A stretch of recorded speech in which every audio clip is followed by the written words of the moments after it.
আসসালামু আলাইকুম। Axis medical স্কুলের পক্ষ থেকে আপনাদেরকে স্বাগত। আপনাদের সাথে আছি আমি নোমান। আজকে আমরা জেনারেল ফার্মাকোলজির একটা গুরুত্বপূর্ণ বিষয় নিয়ে আলাপ করব, সেটা হচ্ছে রিসেপ্টর। তো রিসেপ্টর সম্পর্কে কথা বলার আগে জানা লাগবে যে রিসেপ্টর কী জিনিস, হোয়াট ইজ রিসেপ্টর। তো রিসেপ্টর ডেফিনেশন হচ্ছে receptor is a macromolecule in which certain ligands are bind and it undergo some conformational change that result to biological action. তো রিসেপ্টরের যে ডেফিনেশন, এটা থেকে হচ্ছে আমরা এখন চেষ্টা করব যে রিসেপ্টরের কী প্রপার্টিস আছে সেটা জানার জন্য। তো ডেফিনেশনের মধ্যে আমি বলেছি যে রিসেপ্টর ইজ এ ম্যাক্রোমলিকুল। তো আসলে what is macromolecule? Macromolecule means receptor is composed of different types of unit, different types of structurally different units. That is why receptor is called macromolecule. And another important point is receptor undergo some conformational change. আমাদের বডিতে যখন কোনো drug কোনো একটা সাবস্টেন্সের সাথে bind করে তখন সেটা রিসেপ্টর হয়ে যায় না। এক্সাম্পল হচ্ছে আমাদের বডিতে যখন একটা ড্রাগ এন্টার করে সার্কুলেশনে, তখন সে প্লাজমা প্রোটিনের সাথেও বাইন্ড করে, কিন্তু প্লাজমা প্রোটিন কিন্তু রিসেপ্টর নয়। কেন রিসেপ্টর নয়? কারণ হচ্ছে প্লাজমা প্রোটিনে এখানে কোনো কনফরমেশনাল চেঞ্জ হচ্ছে না এবং হচ্ছে প্লাজমা প্রোটিন কোনো বায়োলজিক্যাল অ্যাকশন দিতে পারতেছে না। সো রিসেপ্টরের প্রপার্টিস হচ্ছে এটা হচ্ছে ম্যাক্রোমলিকুল কমপ্লেক্সিটির কারণে, then it undergo some biological conformational change. So receptor conformational change হবে, দেন হচ্ছে after binding it resulting for some biological action, biological action পাওয়া লাগবে। সো রিসেপ্টরে এই প্রপার্টিসগুলো থাকে। তো এখন আমাদের জানা লাগবে যে লিগ্যান্ড কী জিনিস। Ligand are a substance, any types of substance that bind with the receptor. তো লিগ্যান্ড কী কী হতে পারে সে জিনিসটা আমরা একটু দেখবো এখন। লিগ্যান্ড,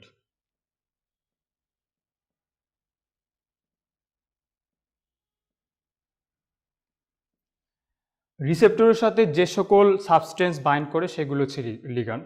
যেমন আমাদের বডিতে যে হরমোনগুলো আছে, hormone can act as a ligand, hormone, then neurotransmitter, hormone neurotransmitter, then drugs, then toxin, even some vitamin,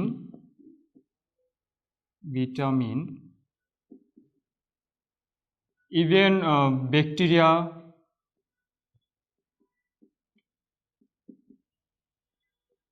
virus, any other substance.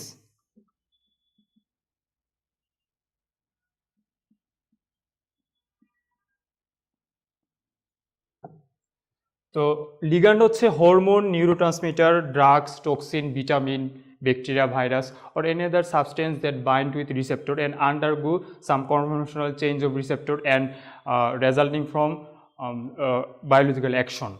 So এখন যে জিনিসটা জানা লাগবে সে রিসেপ্টরের স্ট্রাকচারটা আসলে কীরকম, রিসেপ্টরটা কী থাকে রিসেপ্টরে। তো আমরা যদি দেখি এটাকে যদি আমরা একটা রিসেপ্টর মনে করি, suppose it is a receptor, so it is a receptor, so it has a one binding site in which ligand are bind, hormone, then it's a neurotransmitter, then it's a drugs, toxins, vitamins, bacteria, virus, or any other substance that bind with the receptor in a specific site. This site is called domain, and this domain is called ligand binding domain.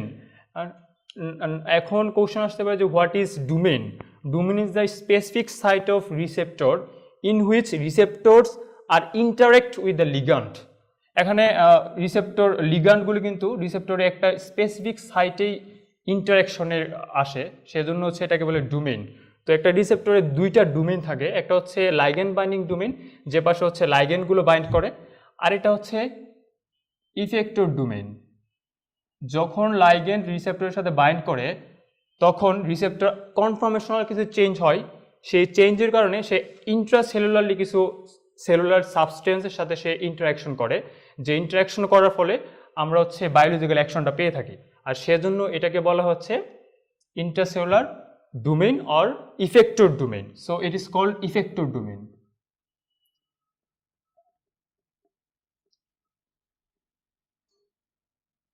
Effector domain. So receptor ligand binding domain, effector domain, এই জিনিসটা খুব important একটা concept যেটা জানা লাগবে। দেন হচ্ছে এখন আমরা জানবো যে রিসেপ্টরের লোকেশন কোথায়, আমাদের বডির যে রিসেপ্টরগুলো আছে রিসেপ্টরগুলোর লোকেশন কোথায়।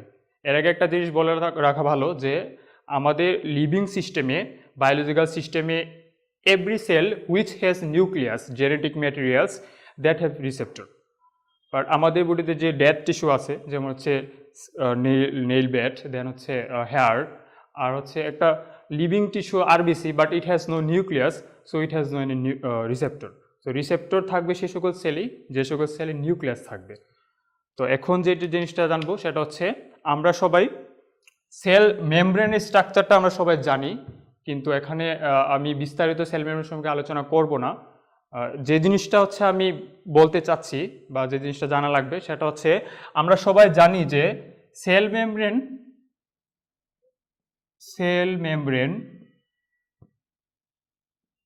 মেমব্রেনের স্ট্রাকচার হচ্ছে নর্মালি হচ্ছে লিপিড বাইলেয়ার,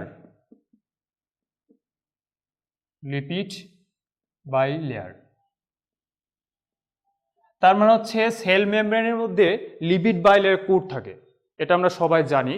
আর এই লিপিড বাইলেয়ার হচ্ছে লিপিডের তৈরি যেহেতু, সেজন্য হচ্ছে এই লিপিড বাইলেয়ার দিয়ে হচ্ছে ওয়াটার সলিউবল সাবস্টেন্সগুলো পাস করতে পারবে না। সো আমাদের বডির হোমোস্টেসিস মেনটেনের জন্য অথবা আমাদের বডির যদি কোনো প্যাথোলজি হয় সেটা কারেকশন করার জন্য আমরা যে ড্রাগসগুলো ইউজ করব, সেই ড্রাগসগুলো যদি ওয়াটার সলিউবল হয়, সো ওয়াটার সলিউবিলিটির কারণে সেই ড্রাগসগুলো কিন্তু হচ্ছে আমাদের লিপিড বাইলেয়ার ক্রস করে যেতে পারতেছে না। সো যে সকল মলিকুল হচ্ছে ওয়াটার সলিউবল, হ্যাঁ, তো লিপিড বাইলেয়ার ক্রস করে সেলের ভিতরে যেতে পারতেছে না, সেই সকল মলিকুলসের রিসেপ্টর থাকবে হচ্ছে সেল সারফেসে। এটা খুব ইন্টারেস্টিং একটা বিষয়, এটা মুখস্থ করার কিছু নাই, সেল সারফেসে এদের রিসেপ্টর থাকবে। আরেকটা ইম্পর্টেন্ট বিষয় হচ্ছে যখন এটা যদি একটা সেল মেমব্রেন, হাইপোথেটিক্যালি যদি আমি ধরি এটা একটা সেল মেমব্রেন লিপিড বাইলেয়ার, তো এটার মধ্যে ভেরিয়াস সাইজ অ্যান্ড শেপের কিছু পারফোরেশন থাকে, হ্যাঁ, পারফোরেশন থাকে। কোথাও কোথাও বলা আছে যে 4 to 10 অ্যামস্ট্রং, হ্যাঁ, সাইজের পারফোরেশন থাকে। এই পারফোরেশনগুলো দিয়ে স্মল মলিকুলার ওয়েট যে সকল সাবস্টেন্স বিদ্যমান সেগুলো ইজিলি লিপিড বাইলেয়ার ক্রস করে যেতে পারে। ওয়াটার সলিউবল হলেও তাদের যদি মলিকুলার ওয়েট খুবই লো হয় এবং যে সাইজ ছোট হয়, তারা এই যে পুরগুলো আছে সে পুরগুলো পাস করে তার সেলের ভিতরে ঢুকে যেতে পারে। কিন্তু যে সকল মলিকুল অনেক বাল্কি মলিকুল, অনেক ওয়েট অনেক বেশি, সাইজ অনেক বড়, সে সকল মলিকুল হচ্ছে এই সকল পুর পাস করে যেতে পারে না। সো এই ডিসকাশন থেকে একটা কনক্লুশন যেটা আসা যায় সেটা হচ্ছে আমাদের যে সাবস্টেন্সগুলো হচ্ছে lipid insoluble, I mean polar and হচ্ছে হাই মলিকুলার ওয়েট, সেই সকল সাবস্টেন্স হচ্ছে লিপিড বাইলেয়ার ক্রস করে যেতে পারে না। সেজন্য এই সকল সাবস্টেন্সের রিসেপ্টর থাকবে হচ্ছে উইদিন সারফেস, সেল সারফেসে থাকবে। তো এগুলোকে আমরা বলি সারফেস রিসেপ্টর। তো এখন আমরা দেখব যে কোন কোন সাবস্টেন্স আছে যেগুলো কিনা তাদের bulkiness, high molecular weight, then due to polarity তারা ক্রস করে যেতে পারতেছে না। এরকম কি কি সাবস্টেন্স আমাদের আছে যেগুলো হচ্ছে যাদের রিসেপ্টরগুলো যে সারফেসে থাকবে, এগুলো এখন আমরা একটা দেখব। যেমন হচ্ছে পেপটাইড,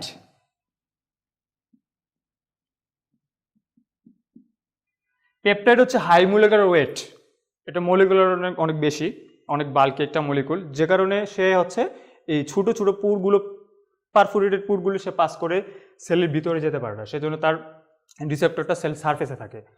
আর পেপটাইড কিন্তু হচ্ছে একটা নেগেটিভলি চার্জড মলিকুল, যেহেতু এটা negatively charged molecule, that is why it is water soluble, so lipid bilayer cross করে সে যেতে পারবে না।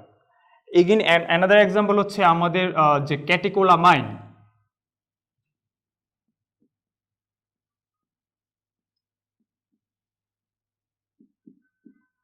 যে ক্যাটেকোলামাইন্সগুলো আছে সেগুলো হচ্ছে পোলার, ডিউ টু ইটস পোলারিটি তারা হচ্ছে ওয়াটার সলিউবল, তারা লিপিড বাইলেয়ার ক্রস করে তারা যেতে পারতেছে না।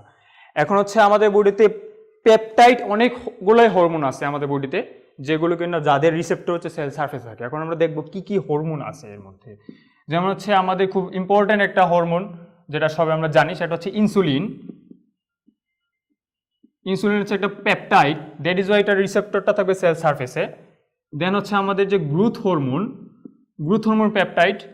দেন হচ্ছে আমাদের প্রোল্যাকটিন,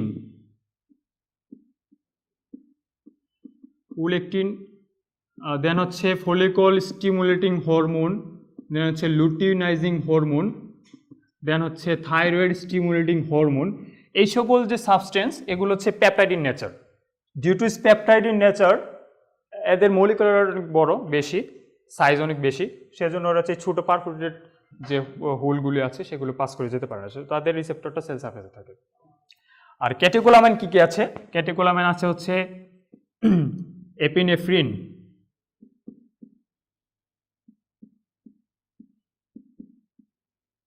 দেন নরএপিনেফ্রিন, হিস্টামিন, দেন বলতে পারে যে ডোপামিন বলতে পারি, দেন হচ্ছে 5-হাইড্রোক্সিট্রিপটামিন। এগুলো সব হচ্ছে চার্জড মলিকুল। দেন আমরা বলতে পারি আদার কিছু সাবস্টেন্স আছে, যেমন হচ্ছে প্রোস্টাগ্ল্যান্ডিন আছে, দেন হচ্ছে লিউকোট্রিন রিসেপ্টর, দেন হচ্ছে BCR এই সকল রিসেপ্টর, এগুলো হচ্ছে সেল সারফেস থাকবে। হ্যাঁ, তারপর হচ্ছে আরেকটা ইম্পর্টেন্ট হচ্ছে অপয়েড রিসেপ্টর।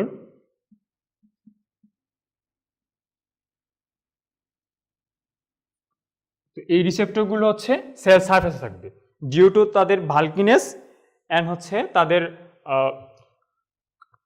তারা হচ্ছে হাইলি মলিকুলার ওয়েট অ্যান্ড হচ্ছে highly charged, that is why they are lipid insoluble, they can't cross the lipid bilayer. এখন আমরা দেখব যে এর অপোজিট যদি আমরা চিন্তা করি, যে সকল মলিকুল হচ্ছে লিপিড সলিবল তারা তো ইজিলি হচ্ছে লিপিড বাইলেয়ার ক্রস করতে পারে এবং হচ্ছে মলিকুলার ওয়েট খুবই কম, তারা ইজিলি হচ্ছে লিপিড বাইলেয়ারটা ক্রস করে সেলের ভিতরে ঢুকতে পারে। তো এরকম কি কি সাবস্টেন্স আছে যেগুলো কিনা সেলের ভিতরে ইজিলি ঢুকতে পারে, তো তাদের সারফেসগুলো সেলের ভিতরে থাকবে। তো এটাকে আমরা দুই ভাগে ভাগ করতে পারি। একটা হচ্ছে যে সেলের ভিতরে থাকতে পারে, যেমন হচ্ছে সাইটোপ্লাজম, উইদিন সাইটোপ্লাজম সাইটোসোলিক থাকতে পারে, আবার নিউক্লিয়াসেও থাকতে পারে। তো এটাকে আমরা দুইটা গ্রুপে ভাগ করতে পারি। একটা হচ্ছে সাইটোসোলিক রিসেপ্টর,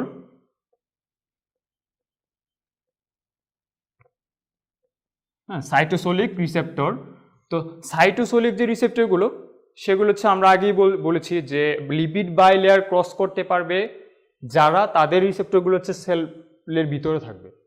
তো যে সকল সাবস্টেন্সের মধ্যে হচ্ছে কোলেস্টেরল থাকবে অথবা যারা কোলেস্টেরল ডেরিভেটিভ, তাদের রিসেপ্টরগুলো হচ্ছে সাইটোপ্লাজমিক রিসেপ্টর বা সাইটোসোলিক রিসেপ্টর। তো কোলেস্টেরল ডেরিভেটিভস কী কী সাবস্টেন্স আছে আমাদের বডিতে, যে সকল সাবস্টেন্স হচ্ছে কোলেস্টেরল ডেরিভেটিভস, সো তাদের রিসেপ্টর থাকবে সেলের ভিতরে উইদিন সাইটোপ্লাজম। তো আমাদের কি কি সাবস্টেন্স আছে যেগুলো রিসেপ্টর হচ্ছে সেল সারফেস মানে সেল সাইটোসলের মধ্যে থাকতে পারে, সেটা হচ্ছে যেমন আমাদের যে সেক্স হরমোনগুলো আছে,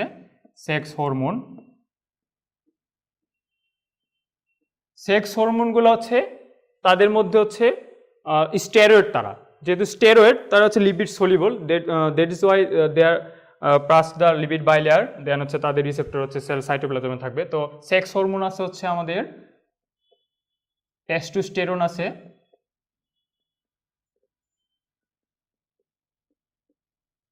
দেন হচ্ছে ইস্ট্রোজেন, দেন হচ্ছে প্রোজেস্টেরন,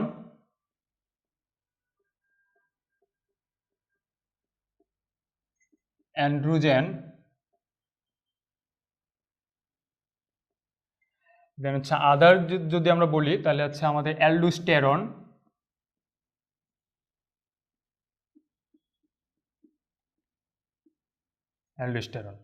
সো এই সকল সাবস্টেন্সের রিসেপ্টরগুলো হচ্ছে সাইটোসলের মধ্যে থাকবে। আবার কিছু কিছু সাবস্টেন্স আছে যেগুলোর কিনা রিসেপ্টর থাকবে হচ্ছে উইদিন নিউক্লিয়াস। কারণ হচ্ছে দে আর ক্লোজ রিলেটেড টু নিউক্লিয়াস। তারা হচ্ছে তাদের অ্যাকশনটা হচ্ছে জেনেটিক্যাল অ্যাকশন। তারা হচ্ছে আমাদের যে genetic programming of the cell, সেই প্রোগ্রামিং অফ দ্য সেলকে চেঞ্জ করে ফেলে। সেজন্য তাদের নিউক্লিয়াসটা থাকবে, তাদের রিসেপ্টর থাকবে নিউক্লিয়াসের, সেল নিউক্লিয়াসে। তো এগুলো হচ্ছে আমরা বলি নিউক্লিয়ার রিসেপ্টর। তো নিউক্লিয়ার রিসেপ্টর কী কী আছে? নিউক্লিয়ার রিসেপ্টর বলতে পারে হচ্ছে ভিটামিন ডি, এটার আরেকটা নাম হচ্ছে কুলিক্যালসিফেরল বলা যায়। দেন হচ্ছে ভিটামিন এ, এটাকে আমরা বলতে পারি রেটিনোইক অ্যাসিড। আরেকটা হইতে পারে হচ্ছে T3 অ্যান্ড T4। সো এই সকল সাবস্টেন্স, এই সকল সাবস্টেন্সের রিসেপ্টর থাকবে হচ্ছে নিউক্লিয়াসে, নিউক্লিয়ার রিসেপ্টর।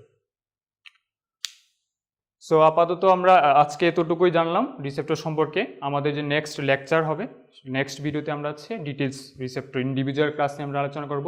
সে পর্যন্ত আপনারা ভালো থাকবেন, সুস্থ থাকবেন।